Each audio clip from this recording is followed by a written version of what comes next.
We're joined today by Phil Hoskins, Managing Director of Evolution Energy. Phil, thanks for your time. David, thanks for having me.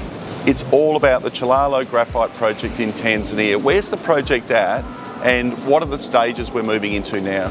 Yeah, it's a project I've been working on for 9 years, and so we've got a lot of work that's gone into that and also around the graphite marketing side, but two major milestones reached in the last few weeks, being the agreement of the terms for our framework agreement with the Tanzanian government, as well as releasing our updated definitive feasibility study. And obviously we've been through an inflationary environment globally, and updating your numbers and I guess understanding what your economics look like is what the financiers need. So we're now running through a project finance process through this year.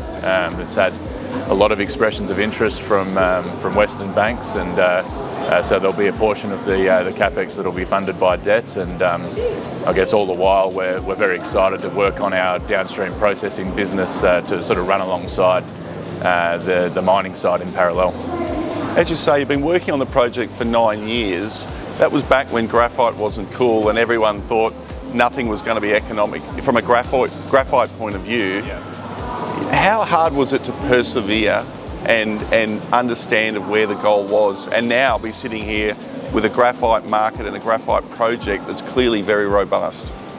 Yeah, very hard to persevere, I would say. So Tanzania itself wasn't the easiest place from 2017 to 2020, and graphite was always this thing, in my opinion, that was sort of coming and coming, or the battery angle was always coming, but it hadn't quite arrived. And so where we are now, so to have coarse flake graphite, which is where the margins will come from when you're selling concentrate, larger flake is higher the price, but to finally have that battery demand really come in and start throwing its weight around. And we've actually got a slide in our price deck called why hasn't graphite done a lithium yet? And quite simply that there was a big market in graphite before batteries came along. So unlike in cobalt and lithium that had much smaller markets, batteries came in and dominated those markets much earlier, and that's why the price sort of rises happened back in sort of 2016 for cobalt, and so the last few years for lithium. But graphite, that's all happening right now. Batteries has just got to 50% of that market, and that's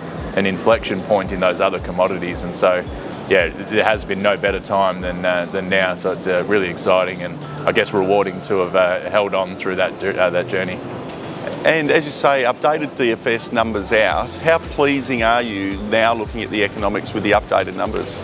Yeah, really pleased. So we did some great work in terms of course, everyone knows your capital costs are going to go up over the last 3 years, but we've kept that to 30%. $120 million capital cost, in our opinion, is a financeable number, much lower than the other development-ready peer group.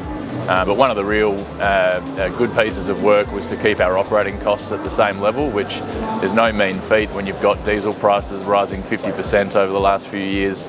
So a lot of the work around refining the mine plan, changing out our power solution from diesel to a hybrid solar and diesel solution, a number of pieces of work that have kept those economics looking as good as they do. And credit to our team, we've got a guy, Michael Bourguignon, who built Cyrus Balama project in Mozambique. So the only guy outside China that's actually built one of these graphite projects before, and having him on the team and that sort of execution experience and real world operating experience is fantastic for us.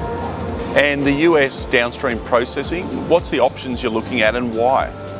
Yeah, so in the last 18 months, you've got one or two things you can do with your fines concentrate. You can sell it as concentrate for $900 a tonne, or you can go downstream and produce spherical graphite, or in our case, looking to produce the finished product, coated spherical purified graphite. And we'd much rather, I guess, add that value and partner with a technology partner who's got the experience doing that. So the test work has all been released over the last 12 months in terms of how suitable our graphite is for high-powered electric vehicle batteries and energy storage batteries. And the next steps from there are running through feasibility studies, which will be over the next sort of 12 months. But we've really been positioning ourselves in the US, not just because of the Inflation Reduction Act, which I guess you can't ignore the incredible non-dilutive funding that's on offer there, not just from the federal government, but the state governments as well. but also because of the power grid. So something unique about the technologies we're looking to employ in the downstream processing is, instead of toxic hydrofluoric acid to purify the graphite, we're looking to use thermal purification, which is obviously a lot cleaner. But if we can put that into a sort of renewably powered, low-cost environment, then you've got a very sustainable business, both environmentally and economically. So yeah, some key appointments and things coming out in the next few weeks to drive that strategy in the US, and I think you'll see throughout this year a company in evolution, positioning itself very well for what we know the US government are after. Stayed the course, reaping the benefits. Exciting times ahead for Evolution and its shareholders, Phil. Thanks for your time. Great, thanks David.